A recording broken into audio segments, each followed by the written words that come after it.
Akses jalan 7 keluarga di Balikpapan Utara ditutupi tembok setinggi 2 meter. Tembok tersebut dibangun oleh ahli waris setelah bersengketa sejak 5 bulan terakhir. Selain tak mempunyai akses jalan, warga juga hanya bisa mengandalkan tangga kayu untuk beraktivitas. Dikutip dari tayangan Kompas TV Balikpapan, tembok setinggi 2 meter itu dibangun pada Sabtu, tanggal 4 September tahun 2021.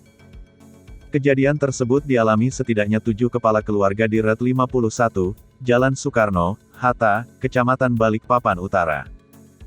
Seorang warga, Suhartini menjelaskan, adanya penutupan akses jalan dengan tembok itu membuat aktivitas warga terhambat.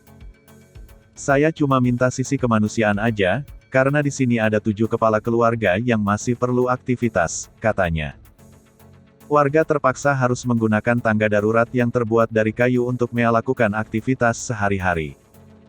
Mereka pun berharap pemilik lahan membuka akses jalan yang sudah digunakan selama 35 tahun.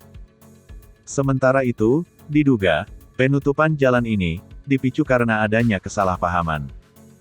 Lahan yang selama ini merupakan jalanan umum, merupakan milik seorang warga. Namun diakui ahli waris, jalan tersebut tidak pernah dihibahkan untuk jalan umum. Pemilik lahan yang merupakan ahli waris, Rusdi saat dikonfirmasi, membenarkan bahwa jalan yang digunakan warga, merupakan lahan milik orang tuanya.